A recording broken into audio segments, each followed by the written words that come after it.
मर्यादा का उल्लंघन होता है तो सीता हरण हो जाता है। जब लक्ष्मण रेखा हर व्यक्ति की खींची हुई है, उस लक्ष्मण रेखा को कोई भी पार करेगा तो रावण सामने बैठा है। किसी को ये इख्तियार नहीं है कि महिलाओं के सामने कोई लक्ष्मण रेखा खींचे। इस सभ्यता और संस्कृति से हम जितना दूर जाएंगे उतना इस प्रकार की गलत मानसिकता लोगों में पनपेगी। ये मानसिकता प्रदर्शित करते हैं संघ की। अनर्गल बयानबाजी करके अपने आप को लाइमलाइट में लाना मैं बिल्कुल उचित नहीं समझती। भारतीय जनता पार्टी इस टिप्पणी को उचित नहीं मानती और अपने आप को इससे अलग करती है। ये इंडिया में चल रहा है, बढ़ रहा है, बहुत खतरनाक और बहुत अश्लाघ्य है, लेकिन ये भारत में नहीं, ये इंडिया में है। भागवत जी मुझे लगता है वो न इंडिया को पहचानते और न भारत को पहचानते। भारत और इंडिया का जो एक फर्क है, भागवत साहब से कहूंगी वो बहुत बड़े हैं, बुजुर्ग हैं, कम से कम इसको खत्म करें। भागवत जी की टिप्पणियों को पूर्णता में देखने और समझने की आवश्यकता है।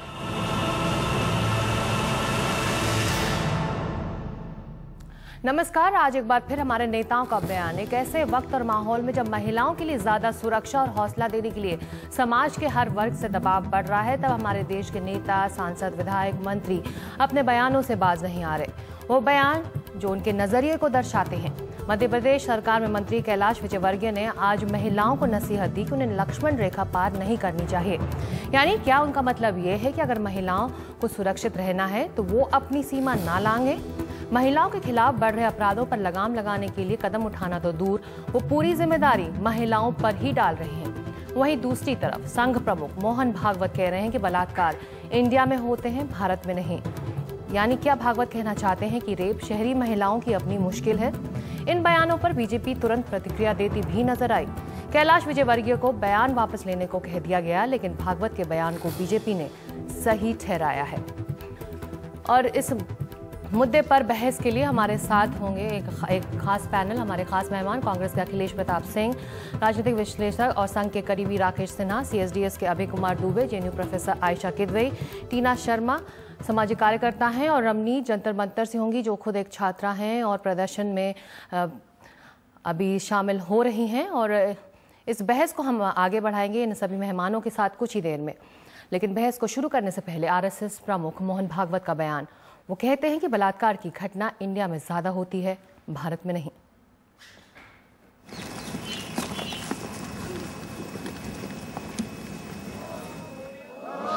ये इंडिया में चल रहा है, बढ़ रहा है, बहुत खतरनाक और बहुत अश्लाघ्य है, लेकिन ये भारत में नहीं, ये इंडिया में है। जहाँ इंडिया नहीं है, केवल भारत है, वहां जाके आप देखिए, वहां ये बातें नहीं होती आज भी। आरएसएस प्रवक्ता राम माधव ने इस मामले में अपनी सफाई दी। जो रेप की घटना है उसकी घोर निंदा सरसंघचालक आरएसएस चीफ ने की थी, और उन्होंने ये भी कहा था कि जो लोग इस प्रकार की घटनाएं में शामिल होते हैं उनको कड़े से कड़ी सजा दी जाए, मृत्युदंड भी देना पड़े तो मृत्युदंड भी दिया जाए, क्योंकि उनका कहने का अर्थ इतना ही था, भारत की सभ्यता और संस्कृति में महिला को अच्छा सम्मान देना यह अपनी परंपरा रही है। इस सभ्यता और संस्कृति से हम जितना दूर जाएंगे उतना इस प्रकार की गलत मानसिकता लोगों में पनपेगी, इतना ही उसका अर्थ था। अब मध्य प्रदेश के मंत्री कैलाश विजयवर्गीय का बयान जो महिलाओं को उनकी सीमा समझा रहे हैं। एक ही शब्द है, सिर्फ मर्यादा। मर्यादा का उल्लंघन होता है तो सीता हरण हो जाता है। जब लक्ष्मण रेखा हर व्यक्ति की खींची हुई है, उस लक्ष्मण रेखा को कोई भी पार करेगा तो रावण सामने बैठा है, तो सीता हरण करके ले जाएगा। तो अब शुरू करते हैं ये बहस।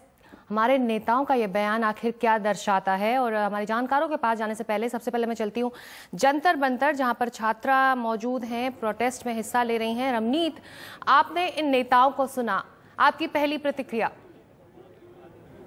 पहली प्रतिक्रिया मेरी ये है कि ये ऐसे लूज स्टेटमेंट्स कैसे दे सकते हैं। अगर आप कह रहे हैं कि हमारे एक कोई रेखा होती है, पहले आप हमें ये बताइए कि कौन सी रेखा है वो, और कौन तय करेगा कि वो क्या रेखा है। जी, क्या आप वहां जंतर मंतर में बैठी हैं, प्रदर्शन में हिस्सा ले रही हैं, इस बयान के बाद आपके साथियों से भी आपकी बातचीत हुई होगी, जो छात्र वहाँ मौजूद हैं, जो युवा वहाँ मौजूद हैं, इन बयानों से क्या लगता है, भरोसा उठ गया है कि जो नेता या जो विधायक, जो सांसद, जो महिलाओं के लिए सड़क और हमारे घरों के अंदर भी एक तरह से सुरक्षा देने की बात कर रहे हैं, हमें और ज़्यादा सुरक्षित महसूस कराने के लिए जो कानून लाने की बात कर रहे हैं, अगर वही इस तरह के बयान देंगे तो किस तरह का कानून वो बनाएंगे, किस तरह का संशोधन वो करेंगे? देखिए, हमें पूरी तरह से ये आश्वासन हो चुका है कि अगर ये इस तरह की स्टेटमेंट्स दे रहे हैं, इसका सीधा सा मतलब ये है कि ये हमारा मूवमेंट तोड़ना चाहते हैं और ये चाहते हैं कि हम यहाँ से हट जाएं और डाइवर्ट करना चाहते हैं पूरी की पूरी attention. And I would really request them कि ये अगली बार से ऐसी स्टेटमेंट्स ना दें तो ही इनके लिए अच्छा है। जी प्रोफेसर किदवई, हम लोग अभिजीत मुखर्जी का बयान अभी तक भूले भी नहीं हैं और ये ताज़ा बयान कुछ और दूसरे नेताओं के क्या दर्शाता है ये हमारे पॉलिटिकल क्लास के बारे में?